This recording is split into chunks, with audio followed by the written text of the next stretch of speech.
I just said that to welcome everybody, but also to make sure that there was a speaker view, just to make sure. 'Cause sometimes in the past, we've started out with sort of blank screen, and it's best to start out, obviously, with my ugly nog on the screen. Anyway, hope you're all doing well and practicing the Dharma very well and sharing the Dharma if at all possible, at least through your vibes, and maintaining a good attitude, positive, good, pure intentions. As I say this, let's do the chanting. Keep pure intentions while we do the chanting. Namo tassa bhagavato arahato samma sambuddhassa. Namo tassa bhagavato arahato samma sambuddhassa. Namo tassa bhagavato arahato samma sambuddhassa. Buddham saranam gacchami, dhammam saranam gacchami, sangham saranam gacchami, tudayambi buddham saranam gacchami, tudayambi dhammam saranam gacchami, tudayambi sangham saranam gacchami, tatayambi buddham saranam gacchami, Tatayambi dhammam saranam gacchami. Tatayambi sangham saranam gacchami. Namo Buddhaya, Namo Dharmaya, Namo Sanghaya, Namo Buddhaya, Namo Dharmaya, Namo Sanghaya, Namo Buddhaya, Namo Dharmaya, Namo Sanghaya. I take refuge until I am enlightened in the Buddha, the Dharma, and the Sangha. Through the positive potential I create by practicing the 6 paramitas, may I soon attain enlightenment in order to benefit all sentient beings. I take refuge until I am enlightened in the Buddha, the Dharma, and the Sangha. Through the positive potential I create by practicing the 6 paramitas, may I soon attain enlightenment in order to benefit all sentient beings. I take refuge until I am enlightened in the Buddha, the Dharma, and the Sangha. Through the positive potential I create by practicing the 6 paramitas, may I soon attain enlightenment in order to benefit all sentient beings. May all sentient beings have happiness and its causes. May they be free from suffering and its causes. May they never be parted from the happiness beyond suffering. May they abide in equanimity, free of bias, attachment to the near, and aversion from the far. I shall cause this. Great compassionate Buddha, please inspire me to be able to do so. Reverently, I prostrate with my body, speech, and mind, and present clouds of every types of offerings, actual and mentally transformed. I confess all of my negative actions accumulated since beginningless time, and rejoice in all the virtues of all holy and ordinary beings.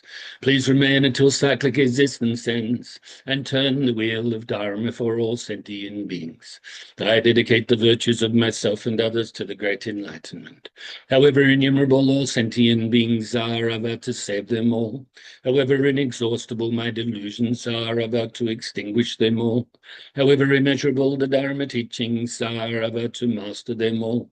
However endless the Buddha's way is, about to follow it completely. Om Mani Padme Hum. Om Mani Padme Hum. Om Mani Padme Hum. Tayata gati gati para sangati buddhi soha. Tayata gati para sangati buddhi soha. Tayata gati para sangati buddhi soha.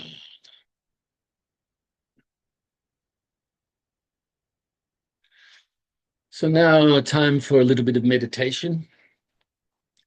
Get yourself comfy like that, comfy and comfortable put together. Yeah, be comfortable, but don't fall asleep. And relax your body. Bring your mind inside the body, and we will release the tension from the body if we have any.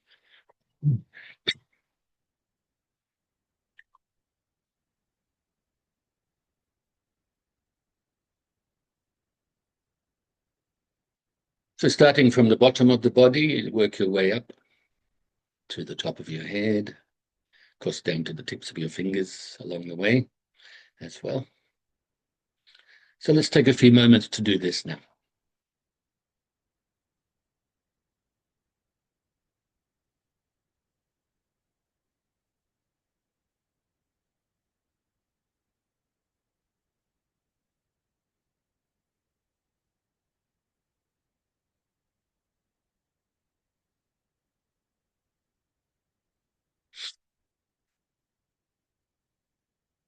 Now scan your body again, just to see if there's any leftover tension that you are able to release, and if there is, do so.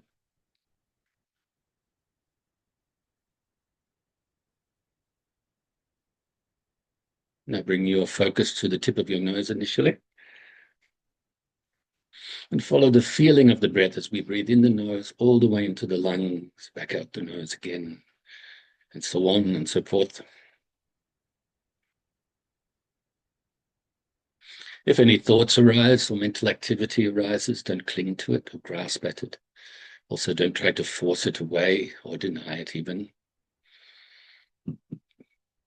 But simply let it go naturally as you replace your mind back onto your breath.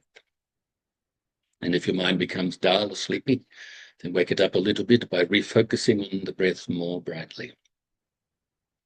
You can also add the extra technique of counting the breaths from 1 to 10. Don't count past 10. And if you get distracted on the way towards 10, then go back to 1 at that time. So let's practice in silence for a little bit.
And so now we can feel pleased and rejoice. And let's fill ourselves with universal loving kindness.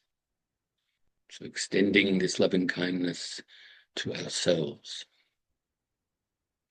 Filling our whole being with the white light that represents this universal loving kindness.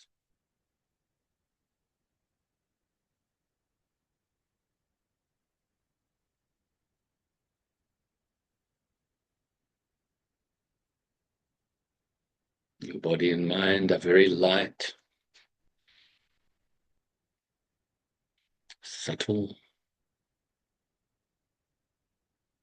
gentle and smooth. Even though the mind doesn't have a shape or texture or size or color.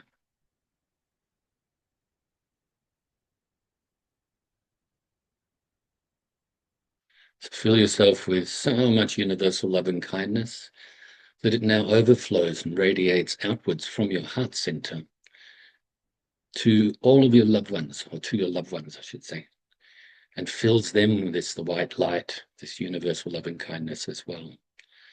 So the white light leaves your heart center and enters into their heart centers and fills their whole being. Have the wish that they are happy and have the causes of happiness, that they are free from suffering and the causes of suffering, that they are peaceful, that they are on the path to enlightenment.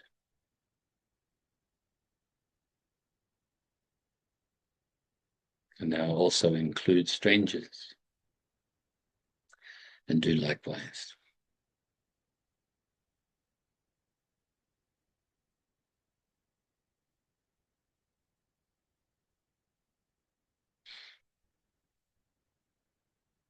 And now also include those you may regard as enemies and do likewise.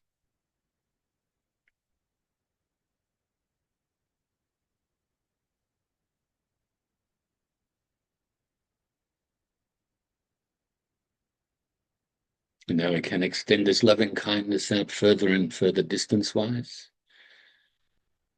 Include all sentient beings now, without limit. The innumerable sentient beings. Initially around your immediate area, all the sentient beings that live on the land, under the land, in the waters, fly through the air, whether born from wombs, eggs, moisture, or through transformation. All sentient beings, whether weak or strong, great or small, short or tall, seen or unseen, near or distant, born or to be born. May they all be happy, free from suffering, and be peaceful.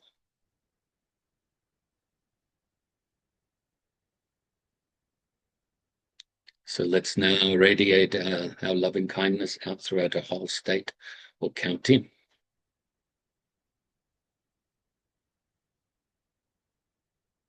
And all of the states and counties throughout your country.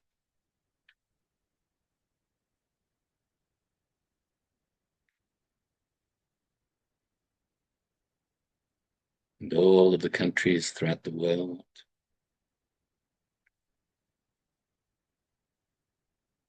Those that you have an affinity for, those you're indifferent about, and also those you may have some negative feelings about.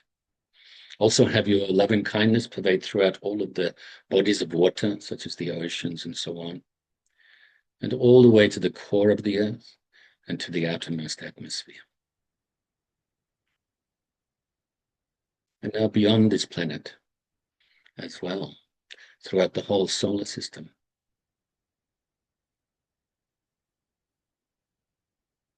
And the whole galaxy. And the universe and beyond. Until your loving kindness pervades throughout infinite space.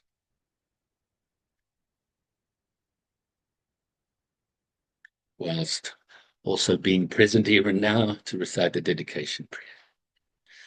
Due to this merit, may I soon attain the enlightened state of the Buddha, so that I may be able to liberate all sentient beings from their suffering. May the precious body, Chitta, not yet born, rise and grow. May that born have no decline, but increase forevermore. And may the precious view of Shunyata, not yet born, rise and grow. May that born have no decline, but increase forevermore. And so, I hope you are practicing meditation at least once a day. Remember, you can always find time for this.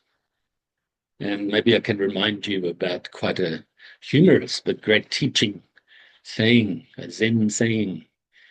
If you find it difficult to find 20 minutes to practice, then do an hour. If you can't find 20 minutes to practice, do it for 60 minutes instead. So if you think you can't find time to meditate, you can. Maybe you need to do longer sessions. Maybe you need to test yourself more. Be kind to yourself more, actually. Meditation helps you to get to know your mind, as the title of this article says. Meditation and its benefits, getting to know your mind.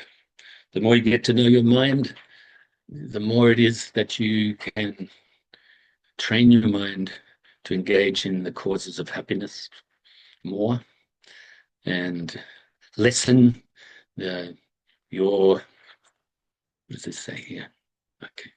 Lessen your negative mind that leads to suffering, eventually to overcome it, and continue on the path to enlightenment, actually. Things become easier, less of a burden, especially even when we are experiencing difficulties, you know. Okay, so yeah, there was something come up on my laptop then. Doesn't really mean. Okay, so what time we got? Just about 20 minutes, which is good. So we covered last week, I just reiterate, I won't go back to the start of the article, but just what we covered last week. The Buddha Dharma clearly teaches morality and a path to peace. Buddhist meditation is grounded in morality and leads to the realization of genuine wisdom and compassion. But if we live contrary to these teachings, then genuine peace based on true wisdom and compassion can never be individually or collectively realized. To calm our mind, first we must live morally and therefore be free of guilt or regret and guilt. A mind free of regret and guilt is more conducive to and ripe for the practice of meditation, which enables us to develop genuine insight into the nature of our mind and the nature of reality. When our mind is calm and clear, we will be less confused, worried, and anxious, and therefore able to perceive things more clearly and able to make better choices on what to do and what not to do in our lives. We will be able to deal much more clearly and efficiently with life's changes and difficulties. And a little footnote is we will actually realize what it is we can put down, you know, those worldly activities that really don't help. Maybe short-term help on occasions, but, you know, we worry about this, we want to know about that. Maybe watch the news too much, you know, maybe watch too much TV or listen to music too much. You know, it's okay to do so, but we know what to put down, you know. You go, I don't need that. Put the meditation into practice more then. And as you do that, then all of your activities, it's more likely that you're going to be meditating during your activities. You're going to be mindful, aware, conscientious during all of the activities.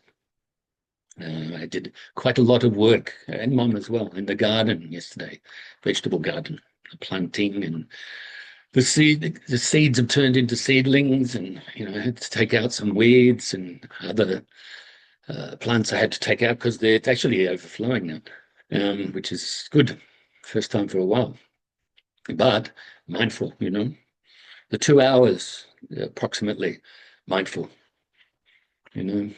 mindful of just doing what I'm doing, breathing in, breathing out.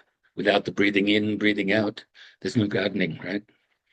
Without the breathing in, breathing out, no eating, no drinking water, okay?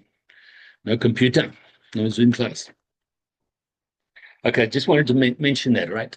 And also in the moment, being in the moment, giving up the worry, worrying about the past, giving up any anxiety related to the future, living in the present moment. So this paragraph we'll cover today, to bring about the awakening of students of all temperaments. The Buddha taught a wonderful variety of spiritual practices. There are foundation practices for the development of loving kindness, generosity, and moral integrity, the universal ground of spiritual life. Then there is a vast array of meditation practices to train the mind and open the heart. These practices include awareness of the breath and body, mindfulness of feelings and thoughts, practices of mantra and devotion, visualization and contemplative reflection, and practices leading to refined and profoundly expanded states of consciousness. So you know that. I mean, the Buddhism, we have vast amounts of scriptures. And then you add the extra texts, the commentaries by the masters throughout the ages, so many texts, so many scriptures. If you include the Theravada canon or Pali canon and the Mahayana canon, you put them together, there's just so much. You can't read them all in one lifetime. Or maybe you can if you're a fast reader, but you probably won't retain a lot because you'll be rushing. Even the Pali canon, I just share with you this. I read somewhere from a good source, I think Walpola Rahula, or maybe the other way around, the master, I think he mentioned it, that something like the Pali canon, just the Pali canon, is about 57 times the size of the Christian Bible or book, So 57 times, and that's just the Pali canon. So years ago, when I used to be the chaplain in the prison for about 8 years almost, in Victoria, I was asked actually, can I bring in the Pali Canon to the prison in the library? And by one of the coordinators there. And I said, no, 57 times your Bible. This guy was Christian, right? So, and he said, what? And I said, yep. I said, and that's just the basic one. I said, so what I'll do is I'll continue just bringing books on Buddhism by different teachers, okay? I'll bring in some scriptures, access them maybe on the internet and do that and hand them out. But for the library, I just bring in the books that I have been bringing in and so on. Okay, so he agreed. 57 times the Bible, take up all of one sort of bookshelf. Anyway, so a lot of teachings and a variety of teachings. Why? Because we're all different. Maybe you can group some people into a group, certain type of person. Maybe they are more suited to certain teachings. Maybe there are other people, other teachings, other practices. We're all different. And so the Buddha gave a wonderful variety of teachings, pointing to the same place, to the realization of enlightenment. Okay, so let me just break this down. So to bring about the awakening of students of all temperaments, as I just alluded to then. So the Buddha didn't speak, didn't give teachings if he didn't need to, but he felt the need to. We need the teachings, so he gave the teachings. Sometimes he would teach through silence, not answering questions maybe that he felt that the students didn't need to worry about. Certain things about the universe and whatever. He taught us how to purify the mind. to avoid negativities, to engage in the good, and to purify the mind. And so to bring about the awakening of students of all temperaments, the Buddha taught a wonderful variety of spiritual practices. Yeah, I mean, a lot of these practices, that could be seen as the physical practice, bowing, for instance, prostrating in front of an image of the Buddha or your teachers or something like this, or making offerings, whether that's mental offerings or physical offerings, making the temple look nice, offering up fruits and flowers and all this type of thing, to help not just yourself with increase of generosity, but also help the temple look really nice. Other people will come in, other practitioners, maybe visitors, and they feel nice, so you're helping them to calm down, to relax. Maybe you could say beautify the mind. And so all of these types of practices are very good if done with good intentions. If just done on the outside because it's cultural habit to do so, then at the very least it is avoiding negativities at that time. But really not much good practice, is it? If you are not engaging the mind, not doing it to develop generosity and to develop morality and so on. Okay. So the intention is of utmost importance. But, all of these practices, the chanting, practices, certain maybe visualizations during the chanting, certain mudras. Mudra means hand gesture, sacred hand gesture. So you're engaging the body, with the mudra, maybe body movements such as this. That can be seen as mudra as well, Maybe I know that some people would say you shouldn't play musical instruments. I think you don't play musical instruments to show off, because that will increase the ego and the ignorance and so on, and attachments and aversions. But it's fine to play music, I think the Dharma with chanting is actually music, even if it's only tritonic or something. I was told a while ago, when I play guitar, a lot of years ago now, by a monk, a Theravada monk, said, you shouldn't do that. You shouldn't play guitar. And I say, yeah, but you go like this. Namo tassa bhagavato arahato sama sambuddhassa. I said, that's also music. He said, no, that's traditional. And I said, yeah, but what's traditional? So we had a nice discussion. But basically, I said that if I decide in the future that this is not good for me or not good for others around me, then I will abstain from it. But until then, I will share the Dharma in whichever way I can for the benefit of living beings. So I'm not trying to say that I'm all great and wonderful, but I had that skill. I still have the skill. I'm not sort of polished at present. Haven't been practicing, haven't picked up the guitar for quite some time, but I have this skill. So why not use it to share the Dharma, especially in the past, and writing the musicals and things like that, to share the Dharma through those types of things, engaging living beings in doing good deeds too. So. So wonderful variety of spiritual practices.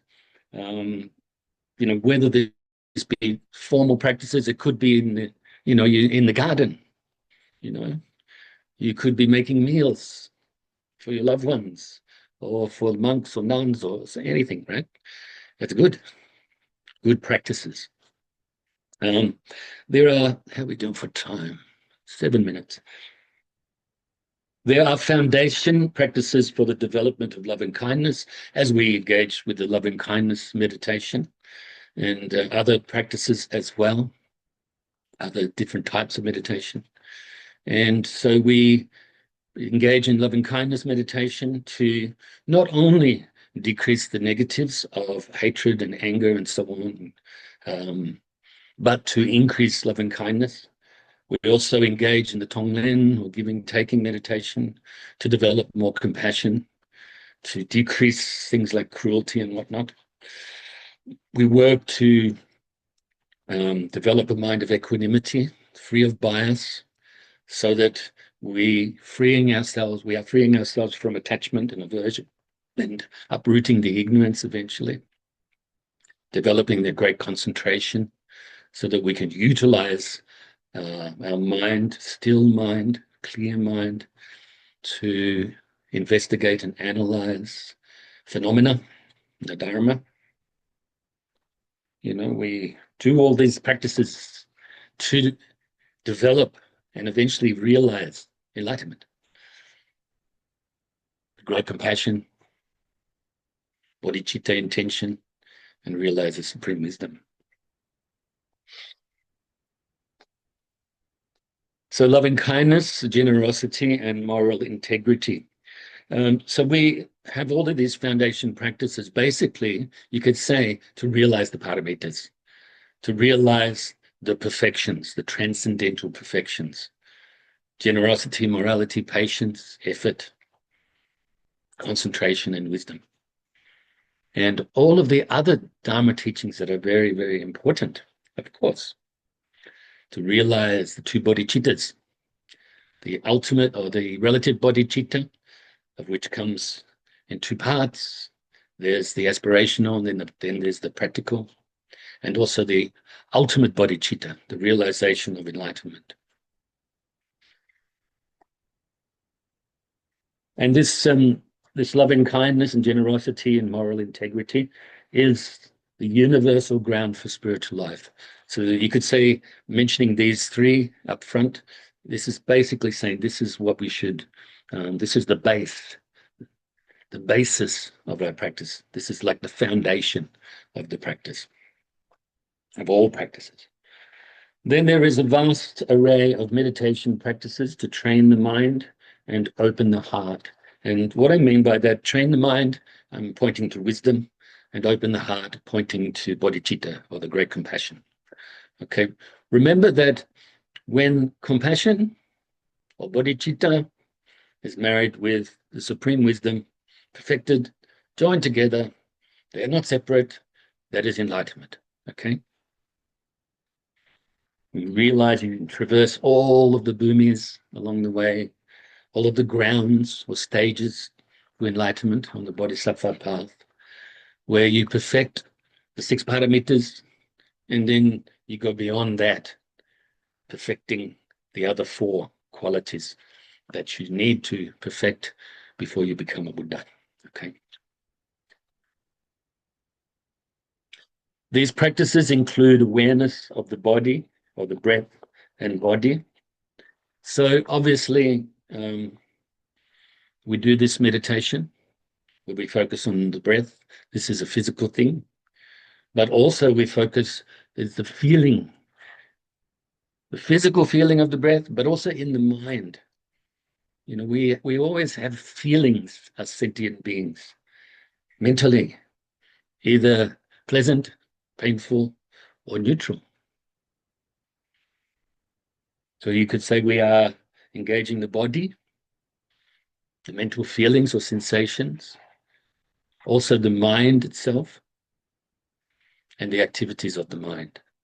These are known as the four foundations of mindfulness. Satipatthana, okay? The foundations of mindfulness. So these practices include awareness of the breath and body, mindfulness of feelings and thoughts, practices of mantra and devotion. So the devoted to the teacher, devoted to the Buddha, devoted to meditation or deity. Maybe Avalokiteshvara Bodhisattvas is a good example in the Vajrayana tradition. Okay, there are many, the Bodhisattvas, Manjushri as well, Bodhisattva of great wisdom, and so on. So you have devotion like this. Devotion is very helpful to develop a genuine faith, but it shouldn't be practiced blindly, obviously. We should thoroughly know what it is that we are devoted to, and make sure it's good, okay? Or they are good. That will help you develop more wisdom too, by the way. visualization and contemplative reflection. So you can practice the Vipassana technique of the penetrative insight technique to penetrate beyond the normal understanding, go to really deep understanding. And practices leading to refined and profoundly expanded states of consciousness. So realizing the jhanas, the mental absorptions. But like I said, also the Vipassana technique to develop supreme wisdom.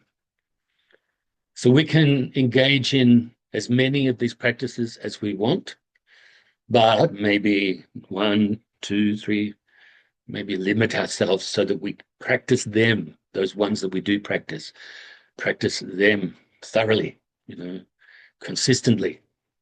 And you could say constantly even. I know that we're under a minute, so I don't know when it went down. So I rejoice in your goodness, as always. I encourage you to study the Dharma, practice the Dharma, and share the Dharma to the best of your abilities. And don't try too hard, don't try too little. Don't get stressed about the practice, but also, once again, don't be lazy. All right? I rejoice, I rejoice, I rejoice. Sadhu, sadhu, sadhu. Namo Amitabha, Namo Amitabha, Namo Amitabha, Namo